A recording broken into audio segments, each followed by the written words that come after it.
Hello friends. आज हम reasoning के एक बहुत ही इम्पोर्टेंट टॉपिक कथन और निष्कर्ष के बारे में हम पढ़ने वाले हैं। सबसे पहले हम इस टॉपिक के बारे में जान लेते हैं। दरअसल एग्ज़ाम्स में पूछा जाता है, जैसे कुछ पेड़ जड़ हैं, कुछ जड़ फल हैं, या सभी पेड़ जल हैं, कुछ हैं, इस तरीके से दिया जाता है।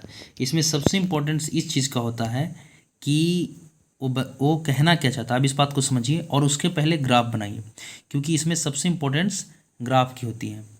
ग्राफ की इंपॉर्टेंस इसलिए बढ़ जाती है क्योंकि अगर आपको ग्राफ बनाना नहीं आता है तो आप इसे सॉल्व नहीं कर पाएंगे, या फिर कई सारे मेथड्स हैं, लेकिन मैं आपको सबसे आसान मेथड इसके बताने वाला हूँ।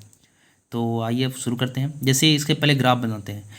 कुछ पेड़ जड़ हैं, यानी कि कुछ एक सर्कल ले लेते हैं, ये मान लेते हैं कि ये जो है वो पेड़ है, ये जो है पेड़ है, और जड़ की एक सर्कल बनाते हैं। तो बोल रहा है कुछ पेड़ जड़ हैं, यानी जड़ इस प्रकार से कुछ ग्राफ बनेगा।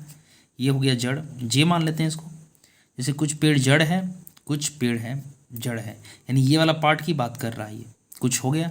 अब कुछ जड़ फल है, यानी जड़ जो है वो फल भी है, तो यानी कुछ जड़ जो है वो फल है। फल को हम एफ मान लेते हैं, कुछ भी मान सकते हैं अपने हिसाब से, आप चल लेते हैं। यानी कि कुछ भी, ये देखिए इसमें आ गया, इस हिसाब से इसका ग्राफ बन गया। कई सारा जैसे इसमें सभी बोलता, यहाँ पर मान लीजिए इसी सवाल को हम थोड़ा सा चेंज कर देते हैं कि यहाँ पर कुछ नहीं सभी आता और यहाँ भी सभी आता, तो हम क्या करते हैं, जैसे कुछ पेड़ की जगह पर आता कि सभी पेड़ जड़ हैं, सभी पेड़ जड़ हैं, यानी कि पेड़ ही ले लिया हमने। पहले ढंग से समझिएगा, क्योंकि एक ही क्वेश्चन में मैं टॉपिक को पूरी तरह खत्म करने की कोशिश करूँगा। एक ही तरह क्वेश्चन को तरह तरह के सॉल्व किया जा सकता है, और अगर आप इसे सही समझ लेते हैं तो इस क्वेश्चन में आप कभी गड़बड़ नहीं करेंगे। इसलिए आप इस बात का खास ध्यान रखें। जैसे कि ये हो गया, इसको हमने पेड़ मान लिया, हमने इसे पेड़ पी मान लिया। अब ये बोल रहा है, यहाँ पर क्वेश्चन हमने कन्वर्ट किया है, यहाँ पे हमने लिख दिया है सभी। क्या लिख दिया है? सभी लगा दिया, कुछ की जगह पर सभी लगा दिया है। अब इसमें सभी लगाने के बाद क्या हो जाएगा, ये बोल रहा है कि सभी पेड़े जड़ हैं, सभी पेड़े जड़ हैं, तो जड़ जो है वो सभी पेड़े हैं, यानी ऑल है, यानी कि जड़ ज़्यादा होगा, पेड़ कम होगा। जैसे समझिए, अगर सभी पेड़ जड़ हैं तो जड़ एक्स्ट्रा भी तो हो सकता है, तो ये है। अब फिर बोल रहा है सभी जड़ फल है, यानी सभी जड़ जो है वो फल है, तो क्या हो जाएगा, सभी जड़ फल है। तो इस प्रकार से इसका ग्राफ बन जाएगा। ठीक है, तो ये ग्राफ बन गया इसका। तो अब दोनों क्वेश्चंस को आप समझ रहे हैं, यानी कि अगर कुछ बोले तो इस हिसाब से आप ले सकते हैं, अगर सभी बोले तो इस प्रकार से आप ले सकते हैं। सवाल में जैसे कि पूछ दिया है, जैसे एक सवाल पूछा है इसमें, इसी में कुछ बोलता है, अगर इस टॉपिक में बोले कि कुछ फल, इसमें टॉपिक में सवाल बोला है कुछ फल पेड़ हैं।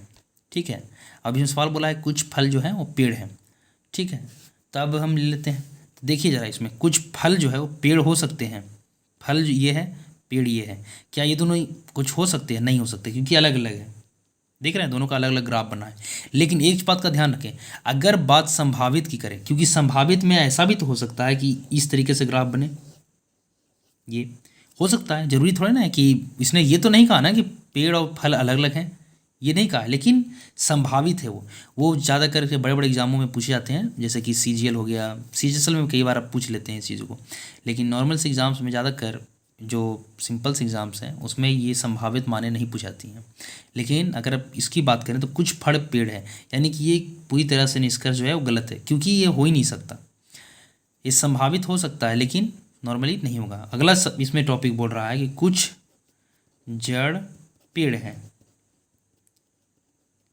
अब जरा देखिए, कुछ पेड़ अगर जड़ है तो कुछ जड़ भी तो पेड़ होगा। ये बीच वाला पार्ट जो है, इसका जड़ का पार्ट भी तो आ रहा है इसमें, तो इसका मतलब है ये टॉपिक सही है। अब थर्ड टॉपिक की अगर बात करें, अगर हम थर्ड टॉपिक को उठा लेते हैं इसमें से, तो थर्ड टॉपिक कैसे आएगा? थर्ड टॉपिक इसमें आएगा कि जैसे मान लीजिए कि तीसरा बोल रहा है कि कुछ फल जड़ हैं, कुछ फल जड़ हैं, ये बोल दिया। तो इसमें देखिए कुछ फल जड़ हैं, तो जड़ कुछ फल हैं तो फल भी कुछ जड़ हैं, यानी कि ये भी टॉपिक सही है। सबसे पहला इसमें इंपॉर्टेंट ये होता है कि आप इसको ग्राफ बनाना सीखें, इसलिए ग्राफ बनाना ज़रूरी है। इसमें कुछ सवाल से एक सवाल और लेते हैं। जैसे इसमें एक सवाल और दे रखा है, कह रहा है कि सभी पेड़ फल हैं और सभी फल जड़ हैं। जैसे कि अभी इसी को मान लेते हैं, इसी प्रकार से था। इसी सवाल को हम इस अलग तरीके से सॉल्व करते हैं। अब इस टॉपिक को लेते हैं, ठीक है। इसमें बोल रहा है कि मान लीजिए बोल दें कि सभी जड़ फल है, ठीक है। अब जरा देखिए, सभी जड़ फल है, क्या है ये? क्योंकि फल बाहर है और जड़ अंदर है, यानी सभी जड़ फल है, ये सही होगा। क्योंकि जड़ अंदर है, जो अंदर होगा वो कम होगा, जो बाहर होगा वो ज़्यादा होगा, तो इसका मतलब ये सही है। अगला अगर बोल दे कि सभी, बोल दे फल,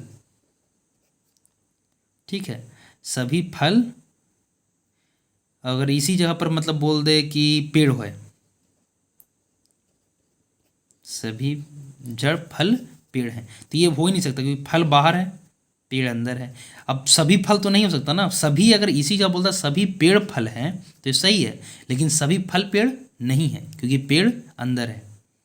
तो इस ग्राफ को फिर से समझिए, जो अंदर का पार्ट भाग है वो सभी में कैसे आ सकता है? जरा देखिए, पेड़ तो इतना ही है लेकिन फल इतना है, क्या सबके सब इसके अंदर आ सकता है? नहीं आ सकता। इतना सा है, ये है, तो ये पूरा का पूरा अंदर कैसे आएगा? जरा सोचने वाली बात है, इट्स कॉमन सेंस। अब जरा यूज़ करके देखिए, इसमें थोड़ा सा एक और टॉपिक है। जैसे अगर इसी को हम देखें कि सभी जड़ फल हैं, इसी को उल्टा कर देते हैं कि सभी फल जड़ हैं। अगर हम देखें तो सभी फल जड़ हो सकता है? नहीं, क्योंकि ये बड़ा है ना, जड़ बड़ा है, ये इसके अंदर कैसे आ सकता है? ये छोटा सा है और ये बड़ा है, तो इसके अंदर नहीं आ सकता।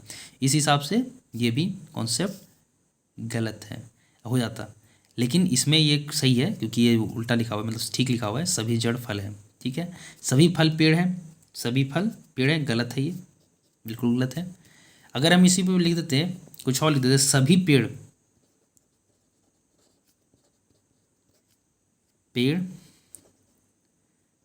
जड़ हैं। जरा इसमें देखिए, ग्राफ में देखिए, सभी पेड़ जड़ हैं, पेड़ ये है पी और जड़ बाहर वाला है, यानी कि सभी पेड़ जड़ हैं। ये तो साफ दिख रहा है कि सभी पेड़ जो हैं, जो पेड़ हैं वो जड़ के अंदर में आ रहा है, ठीक है। तो आप इस ग्राफ को बनाना सीखिए, पहले इसको सीखना जरूरी है। चलिए आप एक क्वेश्चन और करके दिखाते हैं। जैसे एक क्वेश्चन लेते हैं, एक छोटा सा क्वेश्चन है कि कोई शिक्षक मेज नहीं है। एक सवाल है कि कोई शिक्षक मेज नहीं है, ठीक है। अब इसी में बोल रहा है कि कोई मेज विद्यार्थी नहीं है, कोई मेज विद्यार्थी नहीं है। एक बात का और खास ध्यान रखिएगा, जब भी नहीं का यूज़ किया जाए तो एक बात का खास ध्यान रखिएगा कि जब अगर कथन में अगर नहीं का यूज़ किया जा रहा है तो जो निष्कर्ष होगा उसमें भी नहीं होना कंपलसरी है, क्योंकि अगर यूज़ नहीं किया जा रहा है तो इसका मतलब वो कथन पूरी तरह गलत है। इसका जैसे निष्कर्ष के रूप में लिखा गया है, कोई क्वेश्चन है कि कोई विद्यार्थी शिक्षक नहीं है, ठीक है। इसी में बोल रहा है कोई मेज शिक्षक नहीं है, ठीक है। कोई विद्यार्थी शिक्षक नहीं है, कोई मेज। अब पहले तो हम इसका ग्राफ बना लेते हैं। बोल रहा है कोई शिक्षक मेज नहीं है, अगर हम इसे शिक्षक मेज मान ले और इसे मेज मान ले तो कोई दोनों में नहीं है, तो यानी अलग अलग है। बोल रहा है कोई मेज विद्यार्थी नहीं है, ये बोल रहा है शिक्षक हो गया, ये मेज हो गया। और कोई मेज भी विद्यार्थी नहीं है तो विद्यार्थी ये हो गया, या बी से मान ले, डब्ल्यू से मान ले, जो मान ले, ठीक है। अब बोल रहा है कोई विद्यार्थी शिक्षक नहीं है, कोई विद्यार्थी शिक्षक नहीं है, बिल्कुल सही है। क्यों भाई? क्योंकि भाई आपस में कोई संबंध है, रखता ही नहीं है, तो ये सही हो जाएगा। दूसरा कर रहा है कोई मेज शिक्षक नहीं है, कोई मेज जो है वो शिक्षक नहीं है, तो सही बात है, ना तो मेज कोई शिक्षक है ना ये कुछ है, तो ये भी सही हो गया, यानी कि दोनों के दोनों सही है। तो इस तरीके से भी नहीं आएगा। अगर किसी इन दोनों लाइन में किसी में नहीं का यूज़ किया जा रहा है तो इसमें अगर नहीं यूज़ नहीं हो रहा है तो वो गलत है, ठीक है। अगर इसमें मान लीजिए कभी कभी क्या होता है, मान लो दोनों के दोनों नहीं हटा देते हैं, ठीक है, हम नहीं हटा दिए और इसमें हम एक में नहीं जोड़ देते हैं, तो ये अगर सही भी होता है तो भी आप इसे गलत मारेंगे। क्यों? क्योंकि इसमें नहीं का यूज़ नहीं हुआ है। जब तक कथन में नहीं का यूज़ ना किया जाए तब तक आप इसमें नहीं वाले को सही ना माने। अगर ग्राफ में वो आ भी रहा हो तो भी, ठीक है, ठीक है। अगर इसमें फिर से ध्यान दीजिए, इसमें अगर नहीं का यूज़ नहीं किया जा रहा हो, यानी कि इसमें नहीं का यूज़ ना हो, तो भी आप इसमें इसका यूज़ नहीं करेंगे। इस बात का आप खास ध्यान रखिएगा, ठीक है। तो इसी के साथ इस बात को आप, अगर कुछ आपको दिक्कत लगा हो, इसमें कुछ समझ में ना आया हो, तो कमेंट कीजिएगा, बाकी हम इसका डिस्कशन करेंगे। धन्यवाद।